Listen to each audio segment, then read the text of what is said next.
Oi pessoal, tudo bem? A gente vai começar agora a estudar a cinemática. A cinemática faz parte da mecânica e é um dos assuntos que mais aparece em prova de vestibular, que mais aparece na prova do Enem.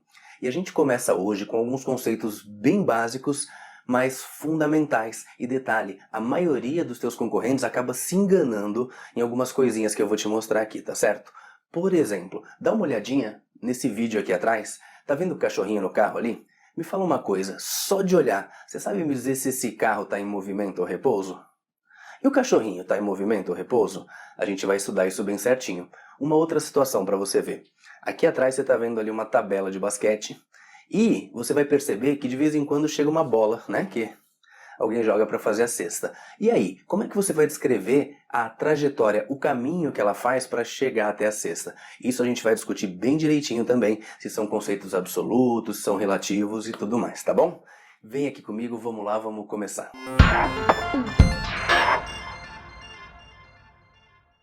Eu quero começar vendo com vocês um conceito fundamental, que é o conceito de repouso e movimento. Primeira coisa, você tem que estar atento que é um conceito relativo. Como assim é um conceito relativo? É um conceito que vai estar relacionado sempre a um referencial. E quando eu falo de referencial, eu estou falando de um ponto de referência. Coelho, mas como assim? Por exemplo, dá uma olhadinha nessa bola aqui. Repara que essa bola vai começar a cair. Ela cai, bate no chão e sobe. Então, durante esse movimento de vai e volta, o que eu percebo? Que a posição dela em relação ao chão mudou. Quando eu digo mudou, eu digo para você o seguinte: primeiro a bola estava nessa posição, depois ela estava nessa, depois nessa, depois ela bateu no chão e aí ela foi voltando. Ou seja, a posição da bola em relação ao chão variou. Nesse caso, eu posso dizer o seguinte, ó, que durante a subida e a descida, primeiro, que a bola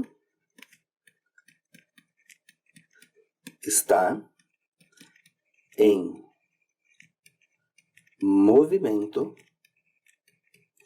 Só que uma coisa muito importante, lembra que a gente acabou de falar que o conceito de movimento e repouso ele é relativo, ou seja, ele depende de um referencial? Então, o certo é eu dizer o seguinte, que a bola está em movimento em relação a alguém. Nesse caso, o nosso referencial é o chão.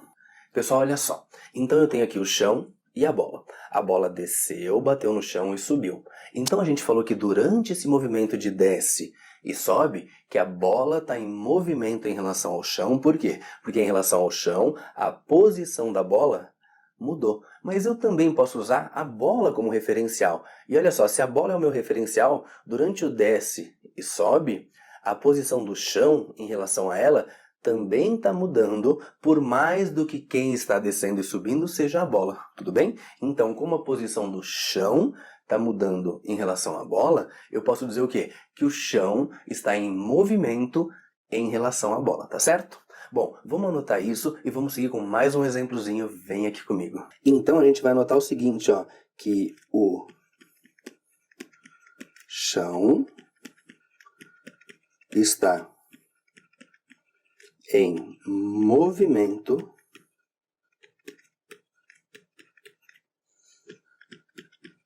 em relação à bola. Agora, pessoal, além daquela bola de futebol que está ali, eu vou colocar mais uma bola do lado de uma bola de basquete. E aí o que acontece? Se a gente largar as duas juntas, independente de uma ser mais leve do que a outra, elas vão cair ao mesmo tempo, vão cair juntas. E isso a gente vai entender bem direitinho daqui a algumas aulas, o porquê que elas caem juntas, porquê que não tem diferença ali nos movimentos, tudo bem? Mas vamos concentrar no que a gente precisa. Olha só, eu vou largar as duas bolas ao mesmo tempo, elas vão descer, vão bater no chão e vão subir, tudo bem? E agora, para simplificar, eu vou chamar para vocês de A, B e C, onde A é a bola de futebol, B é a de basquete e C é o chão. Vamos dar uma olhadinha então no que acontece ali, olha só.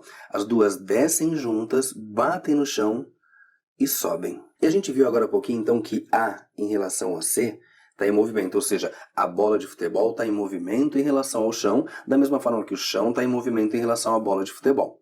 Agora, eu quero te fazer uma pergunta bem importante, ó. Durante esse movimento de desce e sobe, onde elas batem no chão e voltam, a minha pergunta para você é: e A em relação a B? Durante esse movimento de desce e sobe, a bola de futebol está em movimento ou repouso? A tua resposta tem que ser: Coelho, depende. Em relação a quem? Então, se eu fizer a seguinte pergunta: a bola de futebol está em movimento ou em repouso em relação a B? Você vai me dizer o quê? Vai me dizer que ela está em repouso. Então a gente pode dizer o seguinte, que durante o movimento de desce e sobe, né, durante a descida e a subida, que A está em repouso, só que muito importante, né? Ela está em repouso em relação a B. E a gente diz que A está em repouso em relação a B porque a posição dela em relação ao B não muda. Ou seja, além de ter sempre esse mesmo afastamento, eu posso dizer que a bola B está sempre ali do lado direito da bola A. E lógico, eu também posso dizer o seguinte, que se o A está em repouso em relação a B, B também está em repouso em relação a A. Então eu vou tirar essa informação aqui da tela para a gente deixar anotado bem direitinho a definição de repouso e movimento. Dá uma olhada aqui comigo, por favor. A gente vai dizer que o corpo está em repouso quando a sua posição não se altera em relação ao referencial. E vai dizer que está em movimento quando a posição se altera em relação a um referencial. Pessoal, agora olha só. Você deve estar vendo aquela palavrinha que está destacada ali do lado, a palavra posição. E deve estar pensando, Coelho, eu posso escrever distância ali? Na verdade, distância não é a palavra correta. Eu vou te mostrar bem certinho agora, num tipo especial de movimento, onde a distância não está mudando, porém o corpo está em movimento, tá certo? Vem aqui comigo. Eu vou mostrar para vocês uma situação onde eu queria que você observasse o que acontece com essa bolinha em relação a essa outra. Olhando para essa situação, é nítido que uma está em movimento em relação à outra. Agora, observa aqui comigo, a trajetória é uma trajetória circular. Ou seja, nesse caminho que ela descreveu, essa bolinha passou por várias posições e eu estou representando algumas aí para vocês. O que acontece? Nesse caso, como o caminho que ela fez é um caminho circular e essa bolinha aqui que eu vou chamar de A está bem no centro da circunferência, a gente sabe que essa distância aqui é o raio da circunferência, que essa distância aqui também é o raio da circunferência, que essa distância aqui também é o raio da circunferência. Por isso que eu não quero que você defina que movimento é quando a distância entre os corpos muda. Não posso dizer isso. O certo, então, é a gente dizer que um corpo vai estar em repouso quando a posição de um não se altera em relação ao outro, e vai estar em movimento quando a posição se altera, tudo bem? E a propósito, o movimento dessa bolinha é um movimento que a gente vai chamar de movimento circular e uniforme, só que a gente vai estudar isso daqui a algumas aulas, deixa lá pra frente, tudo certo? Agora, eu queria fazer com vocês um exercício para a gente treinar um pouquinho esse conceito que a gente acabou de aprender. Sabendo que o carro e o ônibus da figura se deslocam a 60 km por hora, analise as afirmativas a seguir. Bom, pela figura, a gente já pressupõe o seguinte, que tanto o ônibus quanto o carro, eles estão indo no mesmo sentido, os dois estão indo para a direita. Então vamos dar uma olhada nas afirmativas. Primeira, o carro está em repouso em relação ao ônibus. Coelho, mas como em repouso se eles estão se deslocando a 60 km por hora? Bom, o que acontece? Tanto o ônibus quanto o carro estão se deslocando para o mesmo lado e com a mesma velocidade. Então o que eu posso dizer é o seguinte, o carro vai ficar sempre na frente do ônibus e sempre com o mesmo afastamento, ou seja, na mesma posição. Então, com essa conclusão, como a posição do carro em relação ao ônibus é sempre a mesma, eu posso dizer sim que o carro está em repouso em relação ao ônibus. Próxima. O ônibus está em repouso em relação ao carro. Como a gente acabou de ver, se o carro está em repouso em relação ao ônibus, o ônibus só pode estar em repouso em relação ao carro verdadeiro. Seguindo, próxima. O carro está em repouso em relação à árvore. Agora eu quero comparar o carro e a árvore. O que acontece? Como o carro está se deslocando para a direita a 60 km por hora, a posição entre o carro e a árvore está variando. Então, como a posição está variando, eu não posso dizer que está em repouso, ou seja, o carro está em movimento em relação à árvore. Próxima, o ônibus está em movimento em relação à árvore. Agora eu estou comparando o ônibus e a árvore. A gente sabe que o ônibus está se movendo ali para a direita a 60 km por hora. Então, a posição do ônibus em relação à árvore vai se alterando. Como a posição se altera, eu posso dizer que o ônibus está sim em movimento em relação à árvore. Agora, as próximas duas é que contrariam um pouquinho o senso comum. Porque olha o que ela diz. A árvore está em movimento em relação ao carro. De novo, eu quero comparar árvore e carro. O carro é que está indo ali para a direita com uma velocidade de 60 km por hora.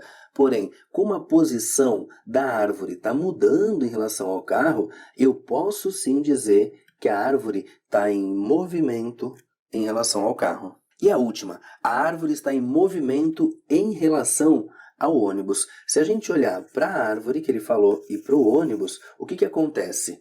A gente sabe que a árvore não sai andando. Quem está andando para o lado aqui é o ônibus com uma velocidade de 60 km por hora.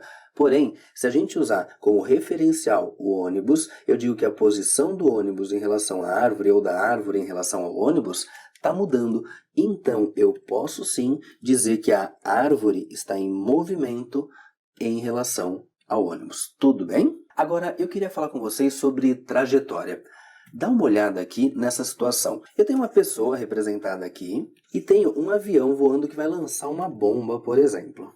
Agora, o que acontece? Vamos considerar que esse avião está indo ali para a direita e lança essa bomba. Eu vou repetir para vocês o movimento.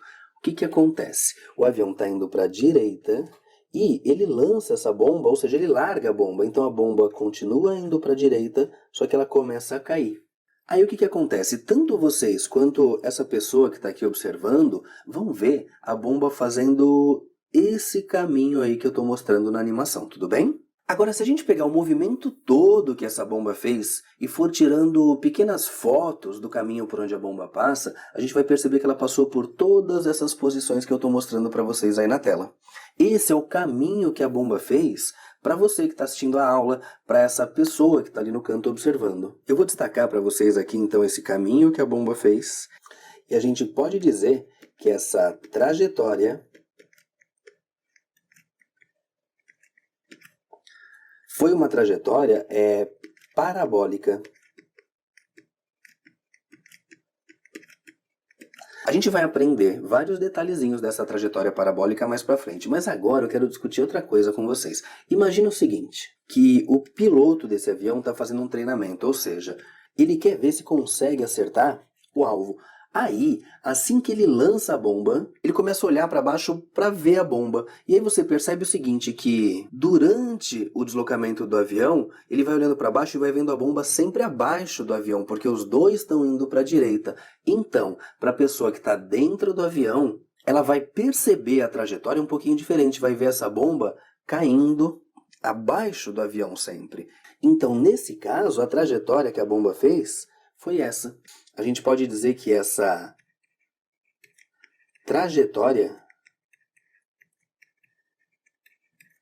foi retilínea. Ou seja, a trajetória, ela não é absoluta, ela também depende de um referencial, ela também é um conceito relativo, como a gente acabou de aprender lá na parte de movimento e repouso. Então vamos anotar isso bem certinho? Dá uma olhada aqui comigo, eu vou dizer para vocês então que trajetória é o quê? É o caminho do objeto, ou seja, determinado por uma sucessão de pontos, como eu desenhei ali para vocês, por onde o corpo passa em relação a um certo referencial. Por isso que em relação a esse observador a trajetória foi uma, e em relação ao piloto a trajetória foi outra diferente. Então vamos anotar aqui que trajetória também é um conceito